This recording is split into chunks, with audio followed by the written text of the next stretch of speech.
I'm Liz Liwanag of the Music Studio. I pray that you're all doing well in the comfort of your own homes. And I'm here to tell you that the Music Studio is now offering online classes for those who want to continue their music lessons. And for those of you who haven't started it yet, or who want to have a new hobby, well, you can start right now. If you want to be more productive, make better use of your time, or if you've been wanting to learn a skill but just didn't have the time before, well, you have all the time in the world now.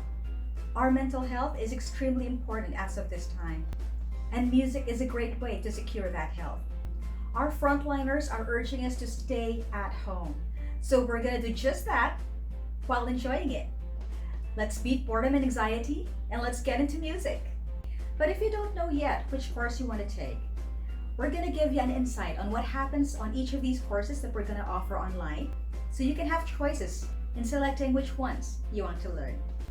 Now, since we're using the United Kingdom curriculum for music, we have different levels, starting from preparatory, moving on to debut, then moving up to grades 1 through grade 8. And as such, we have culminating exams before you can move up to the next grade level. Remember, no one is ever too young nor too old for music. Don't forget to click the subscribe button and share this to your families and friends. If you want, you can even feature you in one of our YouTube videos. So first off, let's see what happens inside a voice class. Of course, we need to relax the whole body, okay? And that includes the facial muscles using our fingers. Okay, this is how we do it. This is just one of the ways we relax our facial muscles, and one of the Kloska techniques, which we will teach you once you get into the program. Okay, so that's one. We have to warm up the whole body, especially the facial muscles, and then we teach you how to breathe the proper way. Now, here's a trivia. Did you know that the primary muscle used in respiration is the diaphragm? Yes, it's not the nose nor the lungs, it's the diaphragm. But actually you cannot see the diaphragm because it's this dome-shaped muscle that separates the lungs and the heart from the abdomen. Now, how do you breathe the proper way? Breathing the proper way is breathing through the diaphragm. How do you do that? When you inhale, you fill in the abdomen, not just the upper half or the lungs, and make sure that your shoulders don't move up. It's exactly like this.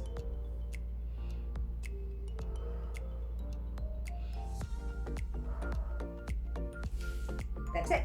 Now, once the student already knows how to breathe the proper way, then we need to vocalize. There are various reasons why vocalization is very important. One is that we need to clear the mucus from our vocal folds. Another is we need to make sure that the student can copy the exact notes being played on the piano. But if that part is a trouble area, then we need to focus on that more before we proceed on moving on to learning a song. Also, varied vocalization exercises can be used depending on the specific need of the student. Here are a few examples of vocalization exercises, and we start off with humming.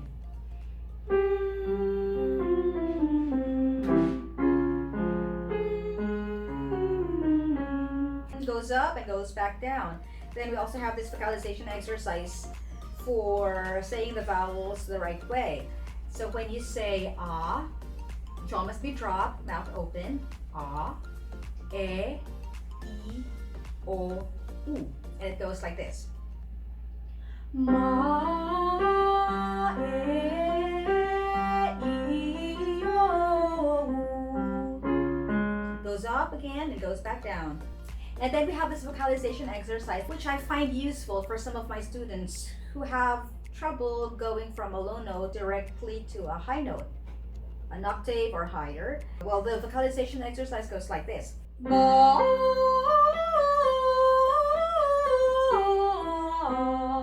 Okay, sometimes they go through a middle note before reaching the high note, like ma. or sometimes they slide through it until they hit the high note. Ma. Okay, but this is very crucial, especially if you need to sing from a low note directly to the high note. Ma. Okay, so those are just a few of the vocalization exercises that we have. We have a lot more, but that will do for the purposes of this video. Now, once we're learning a specific song, a lot of factors come into play. So make sure that you're breathing the right way. There's color or dynamics in how you sing the song. That's the loudness or softness. We need to make sure that the right emotion is there based from the lyrics. Then, of course, we also need to work on the diction. First is you need to pronounce the words right, okay? So troublesome areas would have to be switching the F's and the P's, okay? So that's a very crucial part, especially in some words like packing, okay? Don't switch the F's and the P's. When you say fact, you have to make sure that you pronounce the T at the end, or the D at the end of a verb that is in past tense. Make sure also that the long A's and the short A's are there, or the short E's and the long E's, like the beach and the other, which we're not going to say here. We also need to make sure that you pronounce the T's properly, the T with the TH, like with the words these and with things. Okay, those are two different ways to pronounce the word, the two letters TH, okay?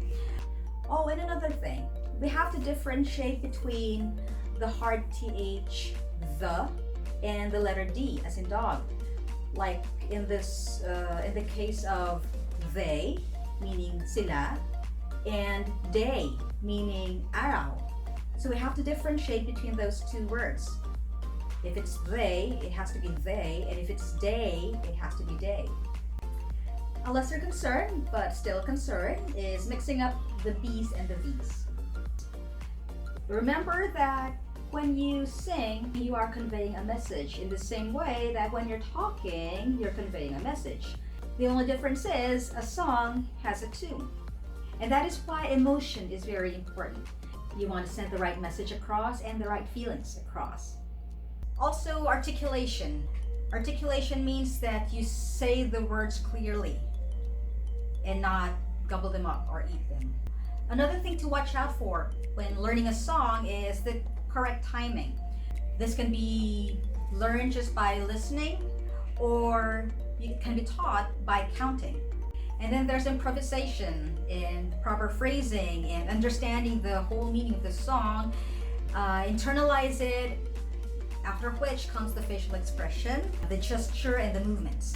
So now, once we're done with all of those, including the vocalization, we move on to learning a song, and we're going to teach you how to read a musical piece.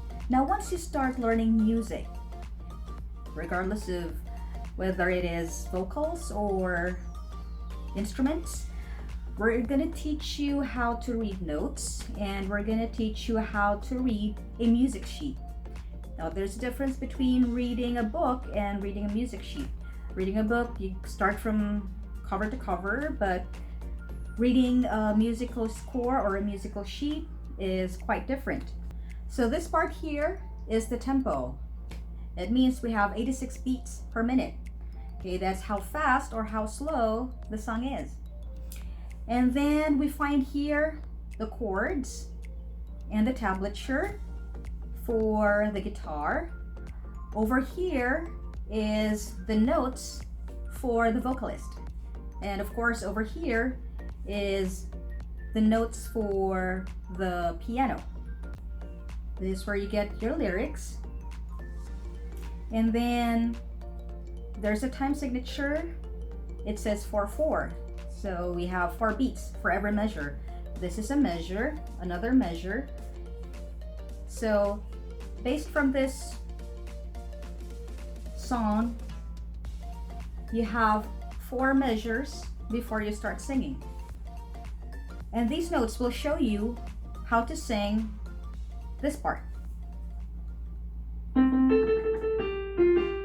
Okay, so even if you don't know the song yet, if you have a music sheet, as long as you know how to tinker on the piano, Well, actually, we're also going to teach you, whether you're an instrumentalist or a vocalist, we're going to teach you how to read the notes.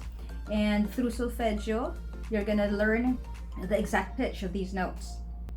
You'll be able to study the song on your own. So you will also learn solfeggio, the chest voice and the head voice, and the tonal control over these registers. And you'll also learn about melisma, vibrato. You'll also learn how to improvise. Besides, it's gonna be so exciting. You will learn how to sing your favorite song better, so that whenever or wherever you may be, if they ask you to sing, then you will be able to sing the way you want it to sound. So if you want to learn how to sing and sing well, then get your list ready. So all of those are what's inside a vocals class. Don't forget to click the subscribe button and share this to your families and friends. And now, since we're using the United Kingdom curriculum for our music classes, of course we have books for vocals class. And not only that, we also give you music theory classes. It's as if you're entering a music conservatory class. And I'm gonna show you the books that we have. So these are some of the books that we have. We have a lot more, but we have a sample right here for the vocals and the instrument classes, and these for music theory classes. So we have a lot for music theory because it's age dependent. So depending on how young you are, we have specific books for you. Now for piano. Here's how a piano class looks like. First, of course, you need to warm up the whole body and make it relax. And especially the fingers, because we're going to be using these a lot. And then you should know how to sit properly. So back should be straight, feet flat on the ground. If your child is still small and if the feet don't reach the ground, then you can use a footstool so that their feet don't dangle in the air, and so that their feet can be flat on the footstool. Now, the elbow should be parallel to the ground, and if they're too small, and if they do like this, if you have an adjustable chair, you can adjust it accordingly, or if you don't have one, then you can use books to raise your child's sitting position, or anything that's comfortable but never as soft as a pillow. Well, you have to have your nails cut very short, okay? Because it's the tip of the fingers that should be pressing the piano keys. You don't want your nails scratching the piano keys. And then this is how your fingers should look like once you're playing the piano. It's as if you're holding a ball. So when you hold a ball like this is exactly how your hands should be placed and how your fingers should look like when you're playing the piano, okay? Well, actually, when you sit, you should only occupy the front half of the seat. And then how near or how far?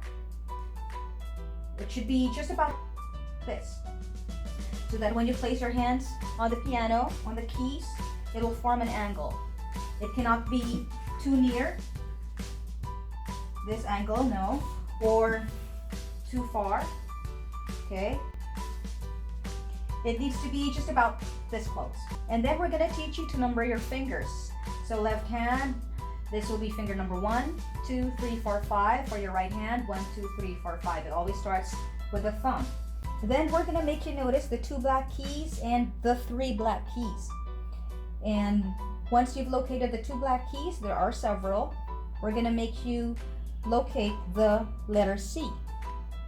Letter C is the white key before the 2 black keys. Now, since there are several 2 black keys, sets of 2 black keys, there will also be several C's. And the middlemost C is the middle C. And once you've located the middle C, we're going to have you sit right across it, because the belly button needs to be opposite the middle C, and that's where you put your fingers. And just like in vocals, we're going to teach you the staff, divided by bar lines into different measures. So this is the treble staff and the bass staff. The treble staff is usually played by the right hand, and the bass staff is usually played with the left hand. As you can see here, these are the notes of the treble staff, and this is the right part of the piano. And these are the notes of the bass staff, and this is the left side of the piano. So when you play these, you play using the right hand, and when you play these, you play using the left hand. That's for beginners. Now, we're going to teach you that the middle C is this note right here.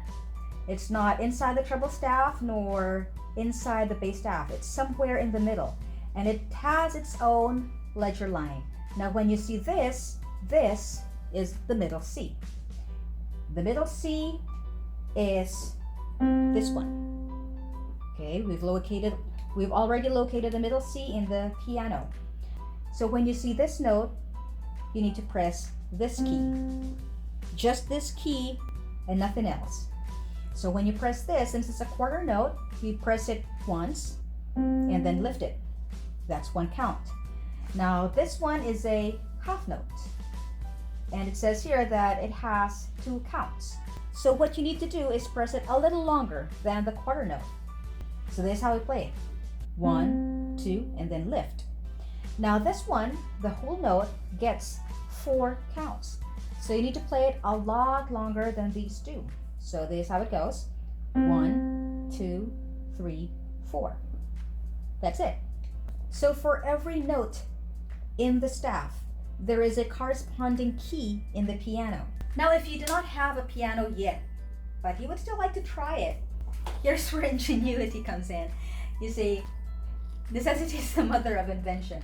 So if you don't have a piano yet, but you would want to learn how to play it, this will work for beginners, but not for those who have already progressed. We can use an improvised piano, which you can make yourself while on quarantine mode. Okay, so what I have here is a piano on mute. Make sure that you measure it properly. All right, so each piece has to be each piece has to be at least 22 centimeters and 2 centimeters in between the keys. So you can make your own, and we're going to teach you how to do it once you get into the program. Well, you don't need to do the whole thing, this whole stretch here. You just need enough for your 10 fingers. So a whole sheet of paper should do the trick. But once you feel that you really want to pursue it, then you need to get your own piano. So basically what we're going to teach you in piano is one letter at a time. We're going to do it step by step. It's actually very simple. For beginners in piano, you will be taught how to read the notes. You will be taught the values of the notes, meaning how long you're going to press it. We're going to teach you which keys to press and which fingers to press it with, whether it's the right hand or the left hand. Don't forget to click the subscribe button and share this to your families and friends.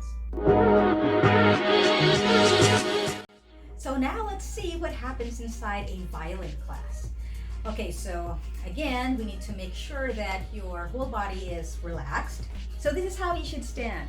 Feet should be shoulder width apart for balance. Then left foot should be a little forward. You shouldn't lock your knees. And then we're going to teach you the parts of the violin, the parts of the bow, how to hold this. When you hold the violin, insert it here, find the soft spot. So you can carry the violin without the use of the left hand, because the left hand should be free to move. Now the thumb should be straight. Notice the U shape at the bottom of the thumb. Fingers should be free to press the strings. And please make sure that the fingernails are short, because it's the tip of the fingers who should be pressing the strings. Okay. Also, please make sure that the violin is at an 11 o'clock angle. Not 10 o'clock, nor 9 o'clock, nor 12 o'clock. It should be 11 o'clock. Okay. And then we're going to teach you how to hold the bow. Now this is how you should hold the bow. First, make a circle using the fingers of your right hand, taking note of the thumb and the first joint of the middle finger. Place your thumb and the first joint of the middle finger to hold the bow like this. Please make sure that the thumb keeps this position. Do not let it go stray. Hold it firmly, but make sure that the fingers are not strained. Now gently put the forefinger on the bow grip, the ring finger to cover the eye of the frog, and gently rest the pinky on top of the frog for balance. There you go. So we're also going to teach you how to apply the resin, because without the resin, you're not going to get any sound. So first, we scratch off the top part of the resin to get the resin out, and then just like as if you're playing the violin, do this 10 times.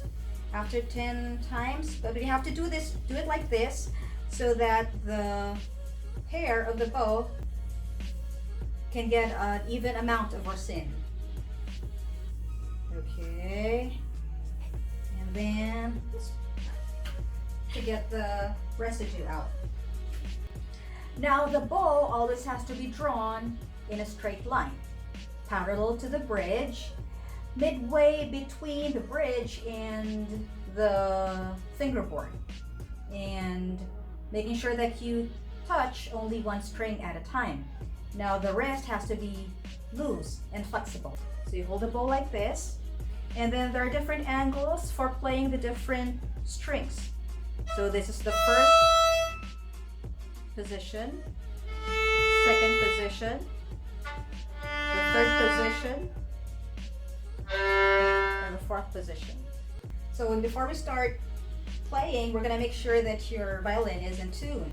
So when you tune your instrument, you need to use the tuning pegs. If you need to make the tune more precise, then you need to use the fine tuners, these parts.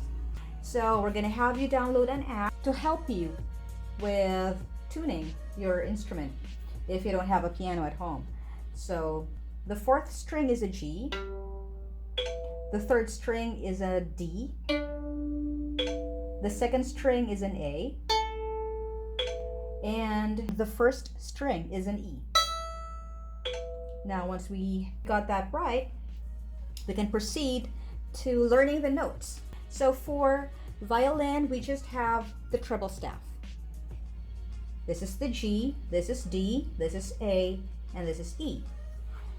Now quarter note gets 1 count, half note gets 2 counts, and dotted half note gets 3 counts. And we have corresponding rests for these. Initially, especially for little kids, we're not going to use the bow yet. This is the time signature. This means that you have 2 counts for each measure. And the 2 dots here means that you have to repeat the whole thing, start from the beginning, and then that's where you end. Okay. Pids here, it is short for pizzicato, meaning we're gonna pluck. So we're gonna put the thumb here, pluck with the forefinger. And the fun thing here is we have a backing track to help us play this one. 1, 2, 1, 2.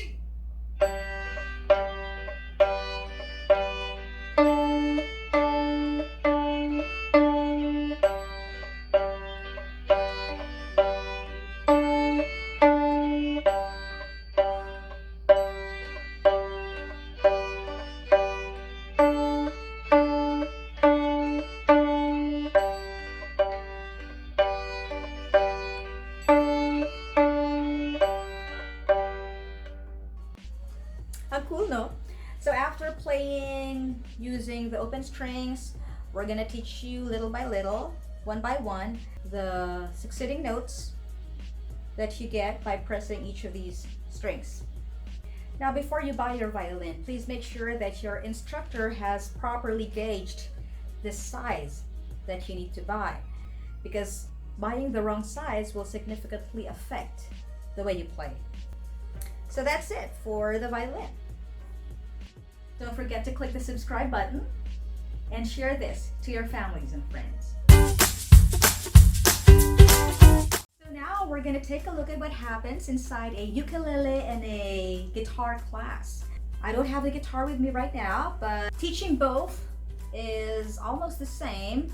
However, there would be certain differences, especially since the ukulele has only 4 strings compared with the guitar, which has 6. So if you're contemplating between learning a ukulele or a guitar, then we suggest that you go for ukulele because it's a lot easier to learn, especially if you're a kid. However, if you would still want to learn the guitar, we would recommend that you buy the junior sized guitar rather than the regular size so that it will fit your body size. And please make sure that you buy a nylon string guitar so it will not hurt as much. So first, of course, we're gonna make you warm up your whole body, your fingers, make sure every part of your body is relaxed. And then we're gonna teach you the parts of your instrument. So if it's a ukulele, the parts of the ukulele. If it's a guitar, whether acoustic, electric, or bass, the parts of your instrument. And then we're gonna make sure that your instrument is in tune using the tuning app that you can download on your cell phone. And we're gonna use the tuning pegs.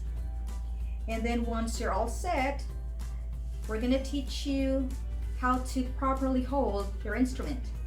So here's how you should hold the ukulele as well as the guitar. Okay. Thumb is parallel to the fingers. Now when you sit, occupy the front half of the chair. And then for ukulele, just hold it like this. For guitar, well, for rock and pop, it greatly varies among players. But for classical guitarists, it's a lot more stricter because for classical guitarists, you have to prop up your left foot on a footstool and place the guitar like this.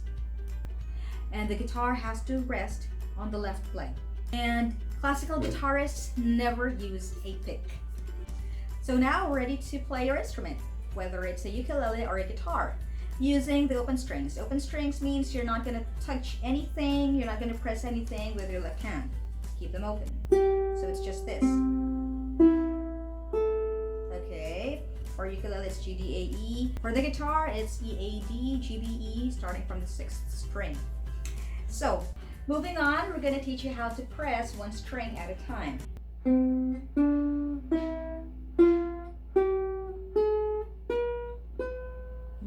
So we need to make sure that you're creating the correct sound. But if you're hearing this sound, you're not pressing it right. You need to press it more so you can achieve this sound. Okay? So now once you can already create a good sound, when you press a single string, then we can move on to strumming with chords.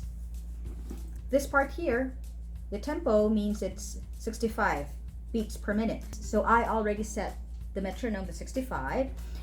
Then we're also going to teach you how to read tablatures. So now we're going to teach you how to read tablatures.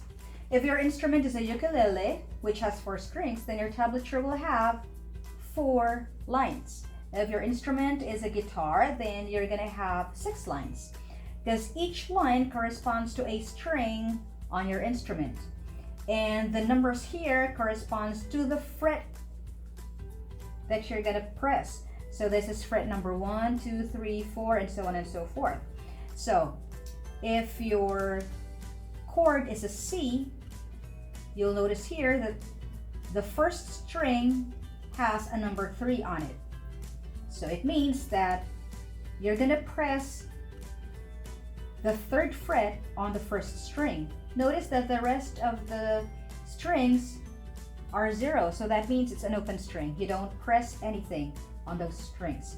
Now if it's a G, the 1st string has a number 2 on it, so it means that you have to press the second fret on the first string.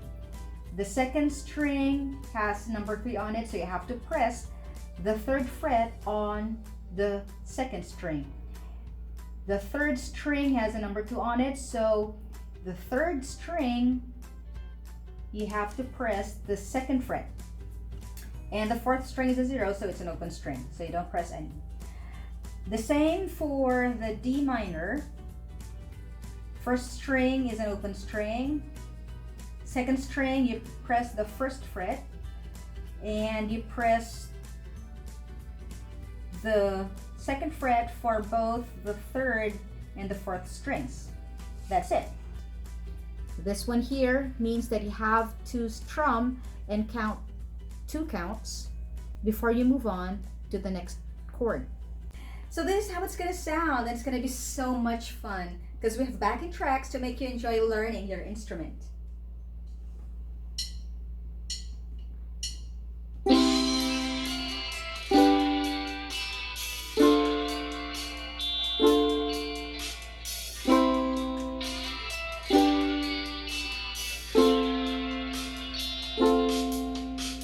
And so on and so forth. It's really very easy, especially if you really want to learn the skill. The same goes for guitar, although you're going to have 6 strings for the guitar, but it's basically the same thing. You can actually sing while playing the instrument that you love, especially for ukulele and guitar, which you can carry around anywhere, anytime. It's really a nice instrument to have around. So that's it for the ukulele and the guitar. Don't forget to click the subscribe button and share this to your families and friends.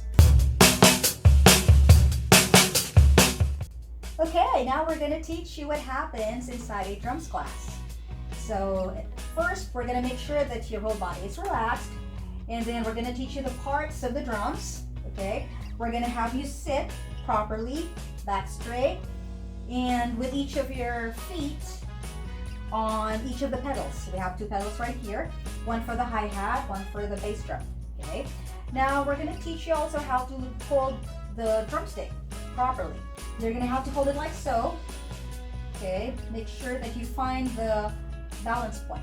Okay, the same for the left hand and the right hand. Okay, once you got that, wrap the other fingers like so. Place your hand down like this. And then just in case you don't have a drum set at home, okay, it's okay because we can use any surface to tap onto. You can even use a pillow so that it doesn't make too much noise, okay? Because actually some of our students don't even have a drum set at home. You just need a pair of sticks and a flat surface. Well, if you don't have a pair of drumsticks at home, you can scout around for any kind of stick as long as it's a little long. I don't think the chopsticks will do because it's too short, but I figured that like around 12 to 13 pieces of barbecue sticks would do the trick. Wrap them around, especially this pointed part right here. You don't want any injuries coming out from this tip right here because it's too pointed. Just wrap it around and make sure you have a good grip. So the same with the actual drumsticks. When you hold it, make sure that it's balanced. Okay, the point where you can balance it the most is where you should put your finger on.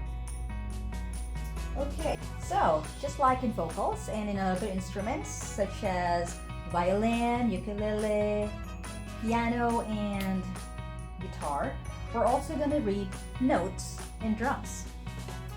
So here, in this particular staff, you'll notice that there's a double bar before the time signature. That means it's a drums piece.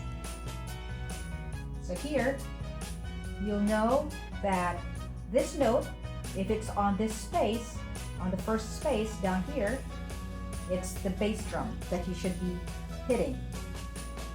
If it's up there, on the third space, it's going to be the snare that you're going to be hitting. And so up here, if you see this notation here, this means that you have to hit the hi-hat, but the hi-hat has to be closed. So this is the hi-hat, and you have to press the pedal so it will close. And when you see the notation I mentioned earlier, then you have to hit the hi-hat with the hi-hat closed. Now, just like in the previous music courses or instruments, we also have this, the tempo, to tell us how fast or how slow the music is. And then we have the time signature, and then the bar lines, which divides the staff into measures or bars. This one means that you're gonna hit the snare. Single strokes means you have to play once with your right and then once with your left. So R is for right, L is for left. So with the use of a metronome at 90 beats per minute, this is how it goes. 1, 2, 3, 4.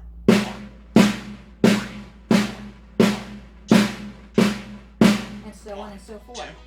Now double strokes means you have to play twice with your right, then twice with your left. So here's how it goes. 1, 2, 3, 4. And so on and so forth. Now paradiddle is a combination of single and double strokes. Let's try this. 1, 2, 3, 4. 1, 2. And so on. So you have a specific notation for every drum part, and we're going to teach you each step by step. So don't forget to click the subscribe button and share this to your families and friends. Now we're going to check out what happens inside a flute or piccolo class. Now, just like in violin or ukulele and guitar, you need to have your own flute or piccolo. You cannot improvise on this one. You need to have your own. But if you really want to learn it and you still don't have it, you can still start your music classes by having music theory lessons, so that once your instrument is already with you, then you already know the notes and you can easily apply them on your instrument. Now the piccolo is basically a smaller version of the flute, and how you teach it is almost the same, except that the sound you produce in a piccolo is an octave higher than the flute. And proper posture should be observed. Right foot should be a little forward and the left foot should be in line with the body. And then we're gonna teach you the parts of the flute and the piccolo, whichever instrument is. And we're going to teach you how to assemble your flute and your piccolo. For the flute, we have 3 parts. For the piccolo, we have 2. Now, when holding the flute, for the piccolo, your hands should be curved as if you're holding a ball, just like when you're playing the piano. And then when you blow, you have to inhale, just like when you're inhaling like a vocalist, you have to inhale using the diaphragm. And you're also going to learn how to read notes. So that's it for flute and piccolo. Don't forget to click the subscribe button and share this to your families and friends. Now the music studio is not only offering music classes, but we're also offering language classes, specifically basic French and English. So with languages, of course, we started off with alphabets and how to pronounce them. Saying the alphabet in French is a little different from that of English. Then we move on learning the nouns, the pronouns, the verbs, the articles, the adverbs, and the adjectives. The basic framework that you will need in order to form simple sentences to complex sentences. You will learn how to read, how to write, and how to pronounce them correctly. So that's what you're going to learn in your language classes for basic French and English. Don't forget to click the subscribe button and share this to your families and friends. So, wrapping things up, I pray that by taking a peek on what each course has to offer, we were able to help you decide which program you want to get into. If it's vocals, if it's piano, if it's the violin, if it's the ukulele, the guitar, whether acoustic guitar, classical guitar, bass guitar, or electric guitar, or the drums. So basically, any instrument that sparks your interest is fairly easy to do once you start doing it. You just need to put your whole mind and heart into it. And there are 3 very important things for a musician, sometimes 5. And that is 1, practice. Number 2, practice. Number 3, practice. Part 5 will have to be still practice. But for me, top of the list is prayer, because we need God's wisdom on this.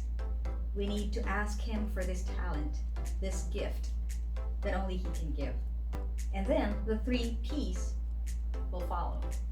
Practice, practice, practice. So if you want to be more productive, if you want to make better use of your time, make it more worthwhile, or if you want to take care of your mental health by fighting boredom, stress, anxiety, fear, let this be your outlet.